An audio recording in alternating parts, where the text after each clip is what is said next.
धीरेंद्र कृष्ण शास्त्री, जिनको भागेश्वर धाम भी कहा जाता है, इनकी कहानी जानने के लिए हम आ गए हैं आज से 320 वर्ष पहले।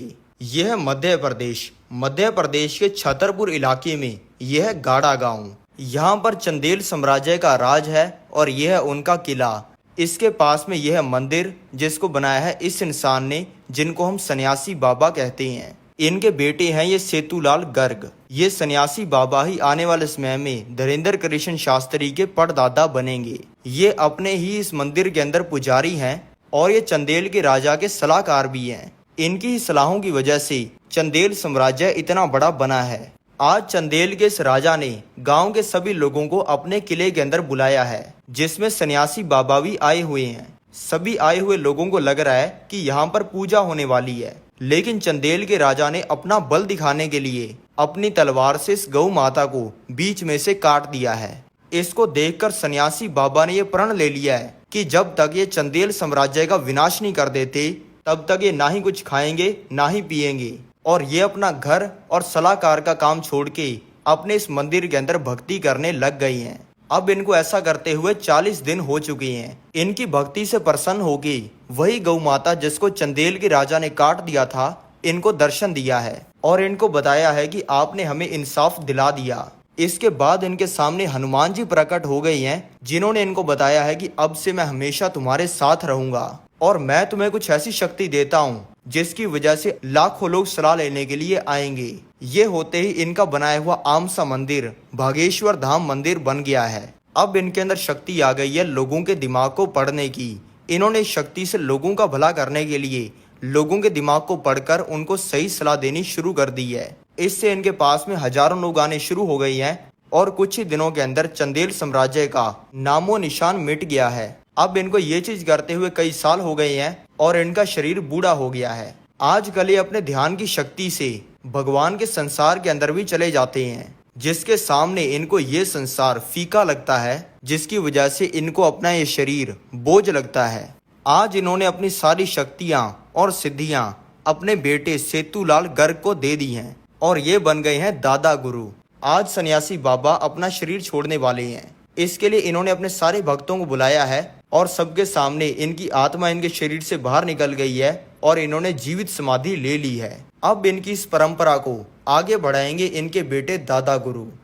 दादा गुरु के 3 बेटे हैं जो कि अपनी फैमिली के साथ इस घर में रहते हैं। दादा गुरु के बेटे हैं ये राम कृपाल महाराज, जिनके 2 बच्चे हैं। इनके घर पे जन्म हुआ है ये धीरेंद्र कृष्ण शास्त्री जी का, जिनको ये सभी प्यार से धीरेंद्र कहते हैं। 5 साल की उम्र में इनको लगा दिया गया है गांव के स्कूल में, लेकिन अब 10 साल के होते ही घर की गरीबी की वजह से इनको स्कूल छोड़ना पड़ गया है। धीरेंद्र कृष्ण शास्त्री रहते हैं इस 20 फुट लंबे और 15 फीट चौड़े कच्चे घर में। इसमें इनके पापा, चाचा, ताऊ और उन सभी के बच्चे मिलाकर 15 लोग रहते हैं। इनके पूरे घर का गुजारा चलता है दीक्षा के ऊपर। इनके घर में सिर्फ ये 1 चूल्हा और ये 5 खाट हैं। रात को घर के सभी बड़े लोग खाट के ऊपर सोते हैं और सभी बच्चे, जिनमें धीरेंद्र कृष्ण शास्त्री भी हैं, खाट के नीचे सोते हैं। इनके परिवार को जो ब्राह्मण होने की वजह से दीक्षा मिलती थी, वो अब मिलनी कम हो गई है और इनके पिता ने काम करना छोड़ दिया है, जिससे अब इनके पास में खाना खाने तक का पैसा नहीं है। अभी ये 10 साल के बच्चे हैं और इनके पड़ोसी ने गाँव का पहला टीवी अपने घर पे लगाया है। ये सभी बच्चों के साथ डेली रोज रात को 9 बजे टीवी देखने आते हैं। आज इनको ऐसा करते हुए 14 दिन हो चुके हैं और आज है 15वां दिन। बाकी बच्चे तो 9 बजे टीवी देखने आ गए थे, लेकिन इनको कुछ अर्जेंट काम हो गया था, इसलिए ये पहुंचे हैं 9:15 पे। लेकिन इनके आते ही ये पड़ोसी जिसने अपने घर पे टीवी लगवाया हुआ है, इसने सबके सामने ये बोलकर कि ये गरीब यहाँ पे रोज टीवी देखने आ जाता है, टीवी को बंद कर दिया है। ये होने के बाद ये रोते हुए अपने घर पे आ गई हैं। इनकी माता ने इनसे पूछा है कि बेटा आज बहुत जल्दी आ गई। इन्होंने कहा है कि हाँ, आज लाइट चली गई थी। 2 घंटे छिपकर रोने के बाद इन्होंने ये ठान लिया है कि अब से मैं किसी के घर पे टीवी देखूंगा नहीं, बल्कि टीवी पर आऊंगा। इनका पूरा परिवार ब्राह्मण है, इसलिए ये पूजा पाठ करने के लिए लोगों के घर पे जाते रहते हैं। कई बार जिन लोगों के घर पे टीवी होता है, इनको कह देते हैं टीवी देखने के लिए, लेकिन ये तब भी नहीं देखते हैं। दादा गुरु के पास अगर कोई भी आता है तो वो पहले ही पर्चा बना के रख लेते हैं कि सामने वाला इंसान क्या पूछेगा, और फिर उस इंसान की परेशानी सही हो जाती है। किसी को तो इससे नौकरी मिल जाती है, किसी की बीमारी सही हो जाती है, तो कोई अमीर बन जाता है। इसलिए धीरेन्द्र कृष्ण शास्त्री का सोचना है कि अगर हमें दादा गुरु किसी गड़े हुए धन के बारे में बता दें तो हमारी गरीबी दूर हो जाए। इसलिए आज सुबह 9 बजे ये बागेश्वर धाम मंदिर पहुंच गए हैं, जहां पे इन्होंने गड़े हुए धन के लिए अर्जी लगा दी है और ये भीड़ के अंदर बैठ गए हैं। अब दादा गुरु ने भी इनको बुला लिया है। इन्होंने सबके सामने दादा गुरु को कह दिया है कि तुमने आज तक हजारों लोगों की जिंदगी बदली है, हिम्मत है तो हमारी बदल के दिखाओ। ये सुनते ही दादा गुरु ने इनको रात को आने के लिए कह दिया है। फिर रात को धीरेन्द्र कृष्ण शास्त्री पहुंच गए बागेश्वर धाम मंदिर, जहां पे जाते ही इनके दादा इनका हाथ पकड़ के ले गए इनको हनुमान जी की मूर्ति के सामने। जाते इन्होंने कह दिया कि आज से ये तेरे और तू इनका, और ऐसा कहते इनको भगवान का प्रकाश दिखा। और फिर आखिर में इनके दादा ने इनसे कहा कि तुम यहाँ पे पर्चा बनवाने आए थे, लेकिन अब तुम पर्चा बनाने वाले बन चुके हो। ऐसा होने के बाद ये नहीं है कि इनको सिद्धियां मिल गई हैं। इन्होंने दादा गुरु के कहने पर 2 साल पहाड़ों में जाकर अकेले साधना की है, हिंदू धर्म के दर्जनों ग्रंथ पढ़े हैं और दिन रात संतों की सेवा की है। अब 15 साल की उम्र में, लेकिन इनके परिवार की स्थिति अभी भी गरीबी की है। पर आज इनको खजाना मिलने वाला है। ये किसी काम के लिए आए थे मथुरा और अब इनको अपने गांव वापस जाना है, जिसकी टिकट खरीदने के लिए ये अभी काउंटर पे आ चुकी हैं। लेकिन यहाँ पे आते ही इनको पता चला है कि इनकी जेब कट गई है, जिसमें 1100 रुपए और एक नोकिया का फोन था, जिसपे सांप सीढ़ी खेला करते थे। यानी कि अब इनके पास में वापस जाने की टिकट खरीदने का पैसा नहीं है। इन्होंने अपने दिमाग से ही हनुमान जी को सवाल पूछा है कि अब मैं वापस कैसे जाऊं, और आगे से आवाज आई है कि एसी डब्बे के अंदर चढ़ जाओ। ये सुनते ही ये एसी डब्बे के अंदर चढ़ गई हैं। इनको लग रहा था कि यहाँ पे इन्हें सीट मिलेगी, लेकिन सीटें तो सभी भरी हुई हैं। इसलिए ये आके खड़े हो गई हैं ट्रेन के ये कंपार्टमेंट के पास में। अब एसी डब्बे के अंदर भी चढ़ के एसी का मजा ना ले, ये तो हो ही नहीं सकता। इसलिए ये ट्रेन के डब्बे को बार बार खोल लेती हैं और ठंडी हवा लेकर बंद कर देती हैं, जिसे देखकर ट्रेन में जा रहे एक इंसान ने कंप्लेंट कर दी है और इनके पास में टीसी आ गया है, जिसने आते ही पूछा है कि तुम्हारी टिकट कहाँ पे है। इन्होंने आगे से कहा है कि मेरे पास में टिकट नहीं है। ये सुनते ही टीसी ने बोल दिया है कि तुम्हें 1200 रुपए फाइन देना पड़ेगा, 6 महीने जेल जाना पड़ेगा, और मैं अभी फोन करके पुलिस को बुला रहा हूँ। और टीसी ने फोन अपनी जेब से निकाल लिया है, जिसके जवाब में धीरेन्द्र कृष्ण शास्त्री जी ने अपने डब्बे में से हनुमान जी को निकाल लिया है और कहा है कि मरवाओगे क्या।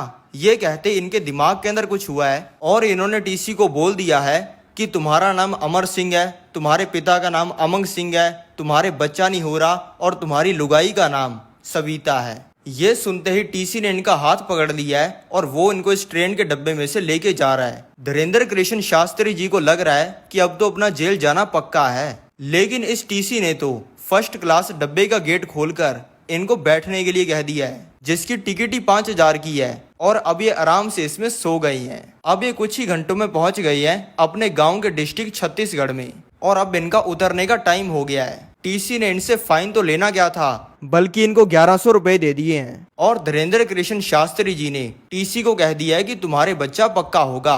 अब धीरेन्द्र कृष्ण शास्त्री जी ने सोच लिया है दरबार लगाने का और लोगों का भला करने का। इस दरबार को कभी अंधेरी के अंदर पेड़ के नीचे, या हड्डियां जमा देने वाली सर्दी में टेंट के अंदर, या फिर जून जुलाई की गर्मी में कमरे के अंदर बैठकर लगाते हैं। लेकिन ये करने की वजह से इनको पूरी दुनिया के द्वारा मालाएं नहीं मिलती हैं, बल्कि अपने दोस्त और रिश्तेदारों के द्वारा ताने मिलते हैं। सभी इनको कहते थे कि और बाबा जी, लोगों का भला करके खुद का कितना भला कर लिया। इनके दोस्त ने कहते थे कि बाबा जी, आपके दादा गुरु हमारा क्या भला करेंगे, वो तो आपका ही भला नहीं कर पाए। लेकिन धीरेन्द्र कृष्ण शास्त्री जी को इन तानों से तोड़ने की तो बहुत कोशिश की गई है, लेकिन इनको ये ताने तोड़ नहीं पाई हैं। इन्होंने अब दरबार लगाने लगातार शुरू कर दिए हैं, लेकिन इनके दरबार में 5 लाख लोग नहीं आते हैं, बल्कि सिर्फ 5 लोग आते हैं। इस समय में ऐसा लग रहा है जैसे भगवान इनकी परीक्षा ले रहे हैं और ये देख रहे हैं कि धीरेन्द्र कृष्ण शास्त्री अपनी इन शक्तियों से लोगों का भला करते हैं या फिर अपना भला करते हैं। इतनी दिव्य शक्तियां होने के बावजूद ये किसी से 1 रुपया नहीं ले रहे किसी की समस्या का उसे समाधान बताने के लिए।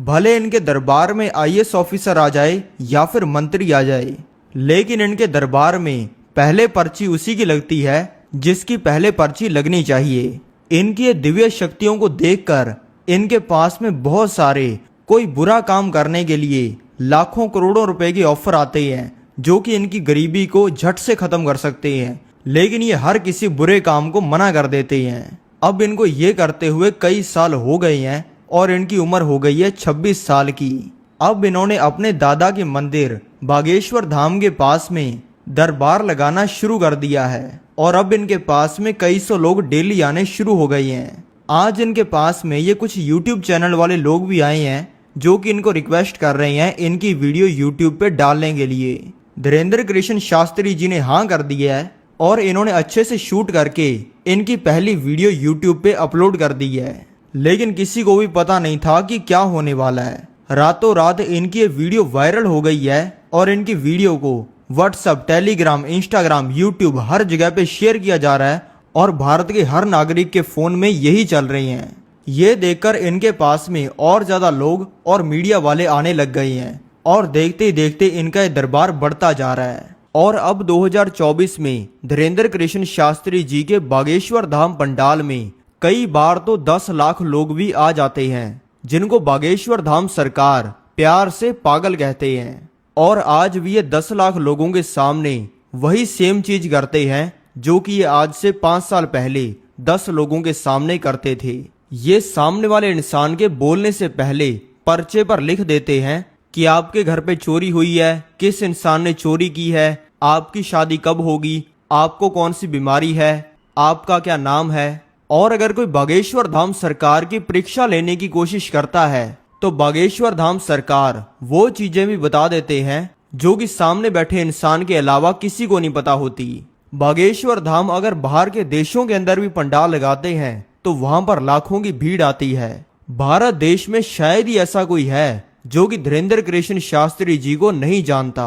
मैं चाहता हूं धीरेन्द्र कृष्ण शास्त्री जी अपने सारे सपने पूरे करें और पूरी दुनिया को सनातन धर्म के बारे में पढ़ाए। तो मैं आपसे मिलता हूं अगली वीडियो में। जय बजरंग बली, जय श्री राम।